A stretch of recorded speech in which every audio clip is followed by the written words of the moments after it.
만일 어떤 사람이 자기 집을 성별하여 여호와께 드리려 하면 제사장이 그 우열간의 값을 정할지니 그 값은 제사장이 정한 대로 될 것이며 만일 그 사람이 자기 집을 물으려면 내가 값을 정한 돈에 그 5분의 1을 더할지니 그리하면 자기 소유가 되리라.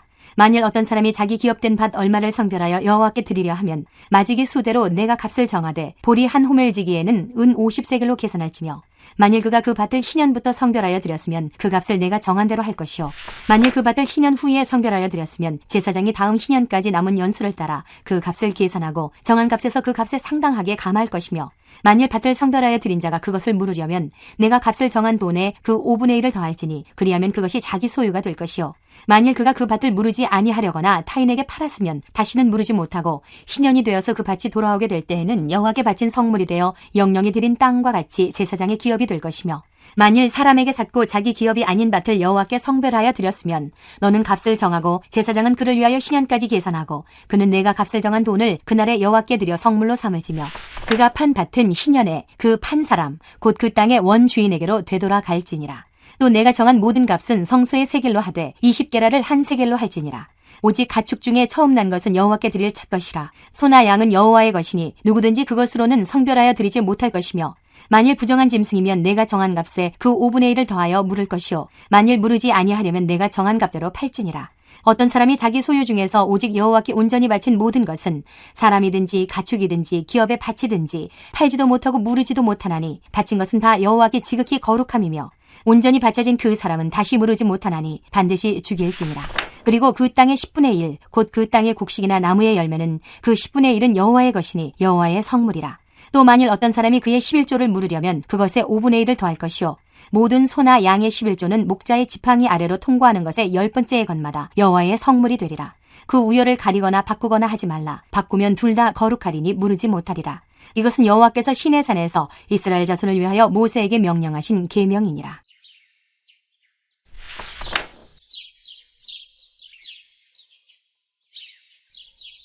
어제 우리는 서원이 하나님께서 내게 베풀어 주신 너무나도 크신 그 사랑에 감격하여서 의무로 드렸던 수많은 제사와 율법 준수가 있었음에도 그것을 뛰어넘어 하나님께 내 삶을, 내 물질을, 내 마음을 바쳐드리는 것이라는 것을 알게 되었습니다. 그런데 우리는 보통 서원이라고 하면 별로 좋지 않은 이미지를 떠올리곤 합니다. 여기에 결정적으로 귀한 인물이 있죠. 누굽니까? 바로 사사 입다입니다. 입다는 사사기 11장과 12장에 나오는 이스라엘의 사사로서 사사기의 마지막 사사였던 삼손의 앞에서 활동했던 유명한 사사입니다. 입다는 암몬과의 전투에 임박하여 엄청난 두려움과 책임감에 짓눌릴 때에 하나님께 황당한 서원을 하고 맙니다. 사사기 11장 31절에 내가 암몬 자손에게서 평안히 돌아올 때에 누구든지 내 집 문에서 나와서 나를 영접하는 그는 여호와께 돌릴 것이니 내가 그를 번제물로 드리겠나이다 하니라. 그 후 하나님께서는 입다와 이스라엘에게 승리를 주셨고 입다는 개선장군처럼 자기 집으로 돌아왔으나 자기를 제일 처음 영접한 사람은 바로 그의 무남 동녀 외동딸이었습니다. 갑자기 하나님께서 주신 승리의 기쁨이 입다의 부주의한 서원으로 인해 저주가 되고 근심이 되는 순간입니다. 입다의 서원 때문에 아버지의 개선 행렬 앞에서 기쁨으로 솟구치며 춤추었던 무남 동녀가 이제는 처녀인 채로 하나님께 바쳐지게 되었습니다. 물론 입다의 무남 동녀가 실제로 하나님께 번제물로 바쳐졌을 리는 결코 없습니다. 왜냐하면 하나님께서는 자녀를 제물로 바치는 것을 극도로 싫어하시기 때문에 그렇습니다. 따라서 입다의 무남 동녀는 평생토록 결혼하지 못하고 회막문에서 수송드는 여인이 되었을 것입니다. 하지만 여기서 우리가 주목해야 할 부분이 있습니다. 비록 함부로 내뱉은 서원이라 할지라도 입다와 그의 딸이 이 서원에 대해서 어떻게 행동했느냐 하는 것입니다. 먼저 입다는 이렇게 말했습니다. 사사기 11장 35절에 입다가 이를 보고 자기 옷을 찢으며 이르되 어찌할꼬 내 딸이여 너는 나를 참담하게 하는 자요 너는 나를 괴롭게 하는 자 중에 하나로다. 내가 여호와를 향하여 입을 열었으니 능히 돌이키지 못하리로다 하니.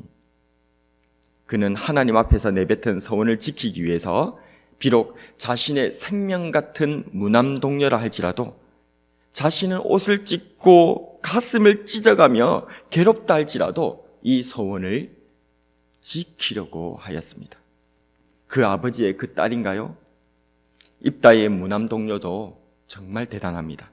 결코 서원했던 아버지를 추워도 원망하지 않고 도리어 아버지의 마음이 약해질까 걱정하며 그 서원대로 자신에게 행하라고 권면하고 격려합니다. 사사기 11장 36절에 딸이 그에게 이르되 나의 아버지여, 아버지께서 여호와를 향하여 입을 여셨으니 아버지의 입에서 낸 말씀대로 내게 행하소서.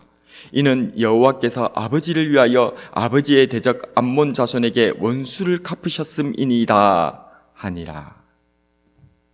입다와 그 딸은 서원을 물으려고 하지 않았습니다.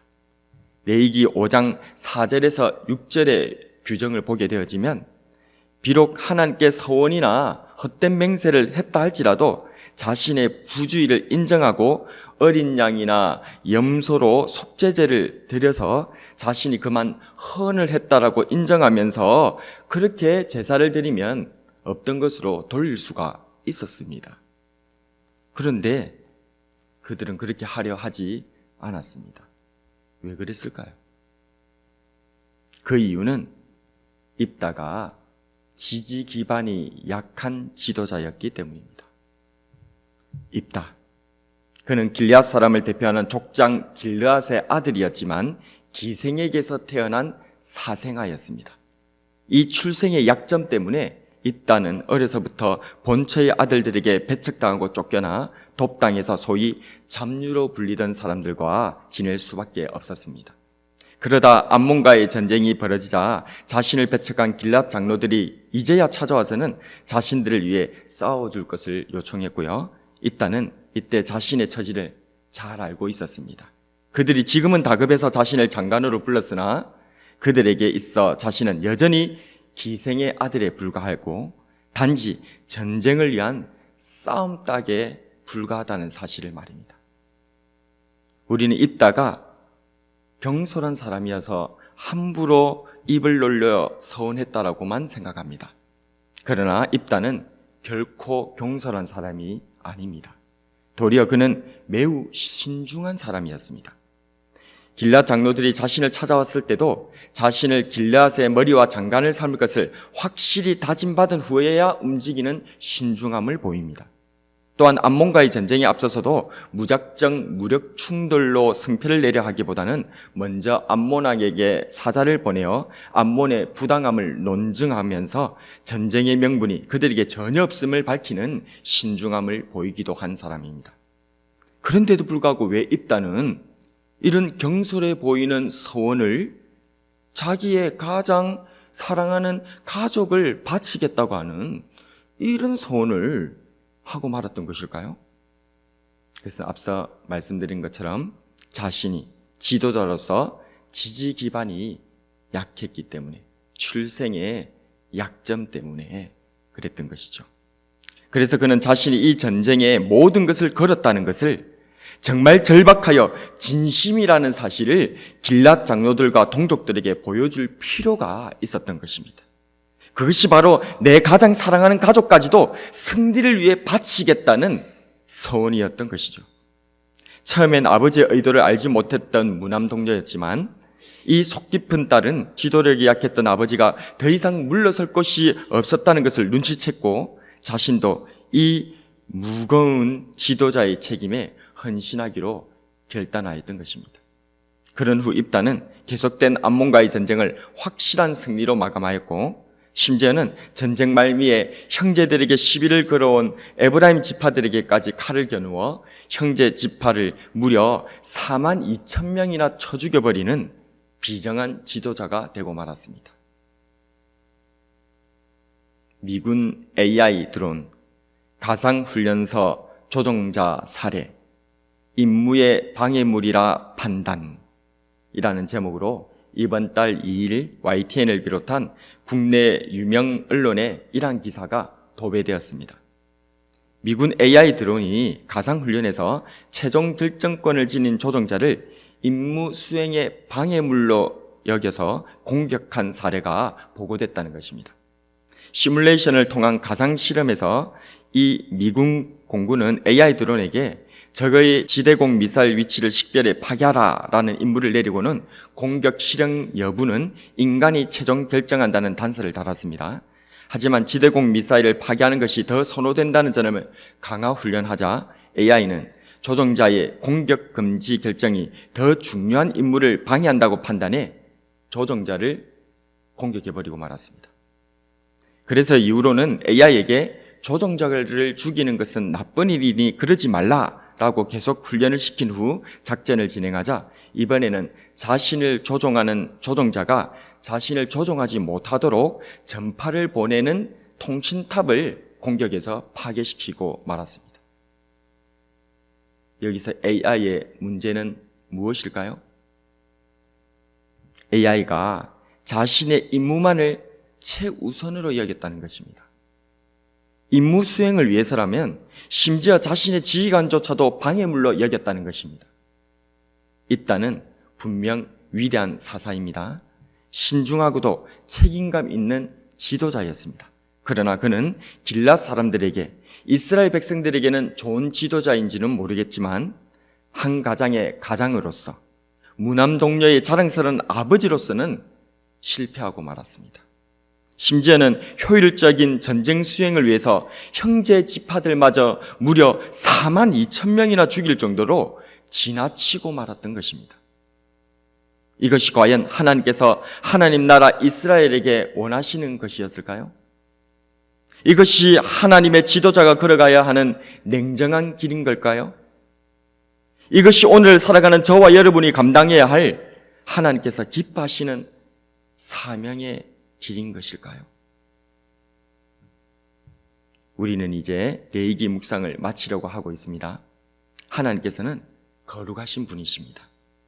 거룩하신 하나님께서는 당신의 백성인 우리들도 거룩하라고 하십니다. 이 거룩은 결코 의무가 아니라 도리어 제약된 우리가 살아갈 수 있는 살길이며 생명길이 됩니다. 우리는 거룩한 하나님의 말씀에 순종함으로 하나님의 사랑 안에서 살아가고, 혹시 불순종했다 하더라도 회개와 희생의 제사를 통해 돌이키면 하나님께서 다시 용서해 주십니다.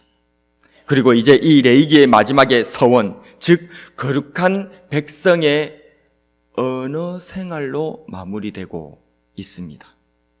하나님 앞에서의 약속인 서원뿐만 아니라 그리스도인의 모든 말은 진실해야 합니다. 하나님 앞에서 두려움과 책임감을 가지고 신중히 말하고 또한 그 말을 지켜야만 합니다. 그러나 레위기 27장 이 마지막 장에서 서원을 반드시 지킬 것을 말씀하시면서도 아울러서 반복적으로 계속 말씀하시는 부분이 있습니다. 우리가 놓치는 간과하는 부분이 있습니다. 그것은 바로 한번 따라했으면 좋겠습니다.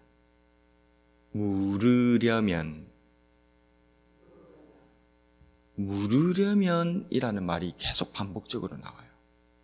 서원은 전제 조건이 반드시 지켜야 되는 거예요. 그런데 놀랍게도 지금 레위기 27장에서 서원을 그렇게 계속 얘기하고 있으면서도 반복적으로 계속 말씀하시는 것은 물으려면이라고 하는 조항을 붙여준다는 말입니다. 13절에 만일 그가 그것을 물으려면, 15절에 만일 그 사람이 자기 집을 물으려면, 19절에 만일 밭을 성별하여 드린 자가 그것을 물으려면, 27절에 만일 부정한 짐승이면 네가 정한 값에 그 5분의 1을 더하여 물을 것이요, 31절에 또 만일 어떤 사람이 그 11조를 물으려면 이라고 반복해서 물을 수 있도록 예외를 두고 계신다는 것입니다. 왜 그럴까요? 생명의 말씀이 죽이는 말씀이 되지 않도록 하기 위해서인 줄로 믿으시기를 바랍니다. 레위기는 제사법과 율법 규례를 설명하고 있거든요. 이것은 살리려고 주신 말씀이에요. 그런데 이것대로 안 한다고 제사장과 지도자가 백성을 도리어 죽이려고 할 수 있다 그 말입니다. 이 말씀을 가지고. 이 말씀은 살리려고 준 말씀인데 이 말씀을 들어서 죽이려고 할 수 있다 그 말입니다. 그러니 하나님께서는 지금 계속 뭐라고 얘기하시는 겁니까? 서원, 그것은 율법을 초월하는 헌신의 마음, 내가 가장 원하는 것이 맞는데 그것조차도 물을 수 있다는 거예요. 그것조차도 물을 수 있다. 물론 좀 어렵죠. 그러나 물을 수 있다는 거예요. 방법이 있다는 거예요. 피해갈 수 있도록 하나님께서 해주시겠다는 거예요. 왜요? 하나님 우리 인생이 연약한 걸 알고 계시거든요. 우리가 얼마나 제약되며 우리가 얼마나 연약한 것을 알고 계시다는 거예요. 그래서 피해갈 길을 계속 말씀하고 계시는 거예요. 이 생명의 말씀이, 하나님의 이 뜨거운 사랑이 이 율법을 실행하고 준행하는 우리들의 손에 의하여서 죽음의 말씀, 저주의 말씀으로 전락되고 변질되지 않게 하기 위해서, 하나님께서 오해를 받지 않기 위하여서 계속해서 물을 수 있도록 여유를 두고 계신다는 사실을 믿으시기를 바랍니다. 하나님께서는 정확히 일을 잘하는 것보다는 사람을 살리기를 원하신다는 것을 믿으시기를 바랍니다. 서운으로 대표되는 하나님 백성의 삶이 딱딱한 율법 준수로 변질되지 않기를 소원합니다. 비록 조금 일이 안 된다 할지라도 약함을 이해하고 부족함을 채워주며 사람을 살려나가는, 언제든 조금 물려줄 줄 아는 사랑과 여유가 있는 생명 살리는 저와 여러분이 되길 주님의 이름으로 축복합니다.